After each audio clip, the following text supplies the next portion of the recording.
interesting conversation with my dad today. He can be kind of conservative, and I told him about a date I went on with a woman, and he asks on a date between two women who pays.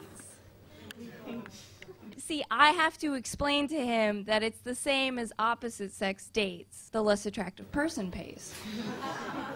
I don't know. I was kind of a rebel when I was younger. Like, when I was 16, I got my nipple pierced. I don't know why. I guess I wanted to find magnets more easily. Thanks, Daniel. I don't know. I heard that they could stunt the growth, and I was worried. I was worried because they were growing, but not so much out as down. Like, facing the direction they're moving in. Like they know their destiny. Like the nipples were eyes just staring at the ground. Like if I could just get there, then I could rest. And like, they're always in the way, but at a slightly lower point every year. Like, I don't know if I should start marking where they are, like some sort of sad reverse growth chart. And it's impossible to take off a bra in a sexy way, okay? Once I get to this point, I have like two options. Pay attention. I can either slowly lower them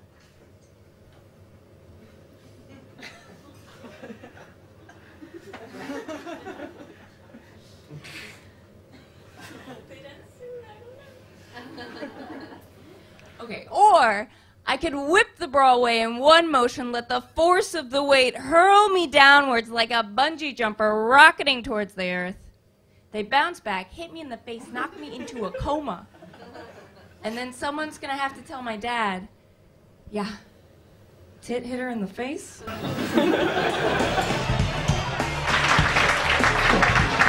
I've had a bit of a weird time recently. I was recently diagnosed as dyslexic. And I'm not entirely sure what I'm supposed to do with that information at my age in life.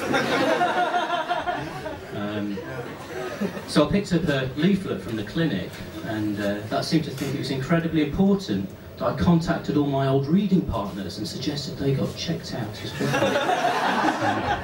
I'm not entirely surprised that I turned out to be dyslexic. The two professions with the highest prevalence of dyslexia are mathematicians and musicians, and I happen to be both.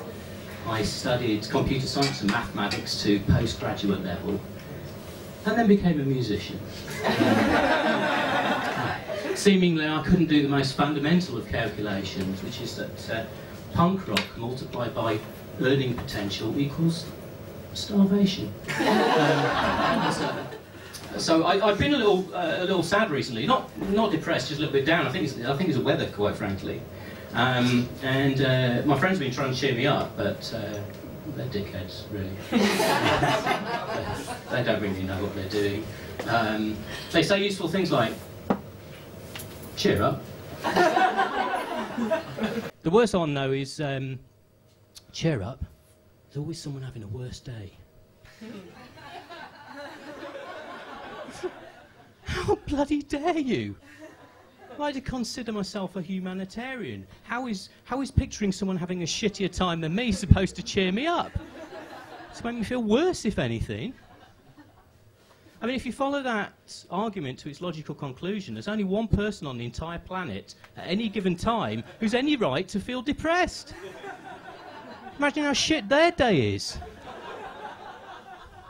I mean, the good news is if you can find that person, give them a sandwich and a smile, you've instantly made the world a better place.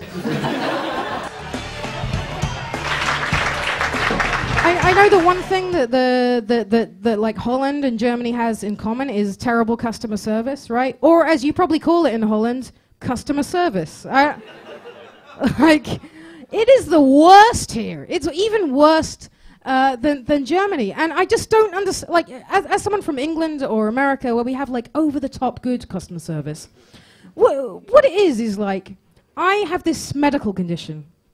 It's called being a stupid idiot, right? And in England, that's brilliant because loads of people have this medical condition. They're like, oh, yeah, like, oh, I lost it, oh. And then there's always somebody like, who's like, oh, it's okay.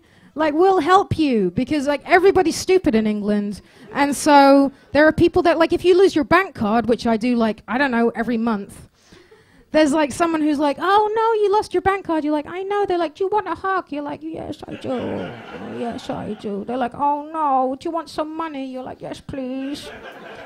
And it's just nice. They take you to a room, they sit you down, they give you a hot chocolate, then you get a lollipop. You're like, oh, I feel much better now. In Germany, and I suspect Holland, different situation if you lose your bank card. This actually happens to me. I was like, I phoned up the bank, I was like, hey, I lost my bank card. They were like, oh no.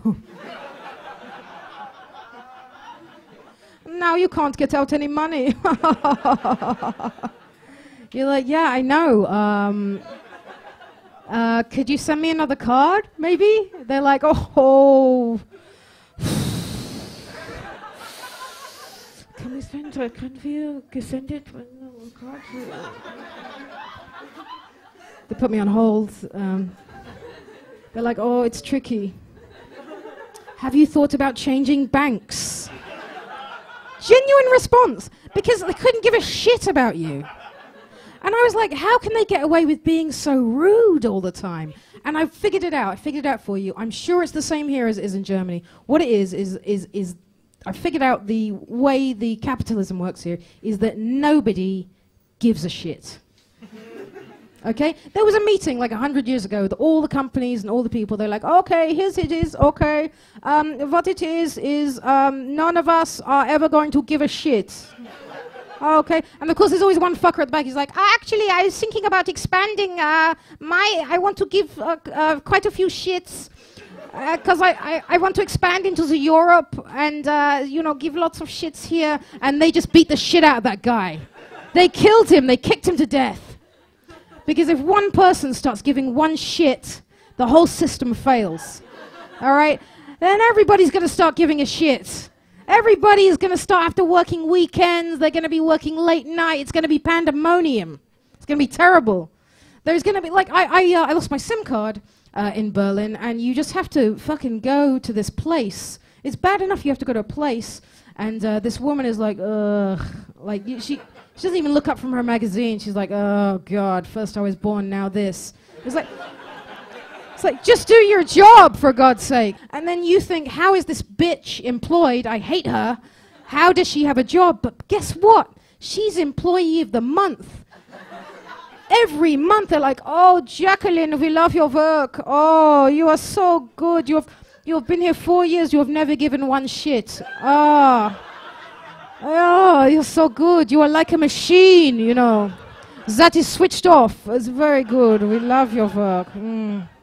Employee of the month again.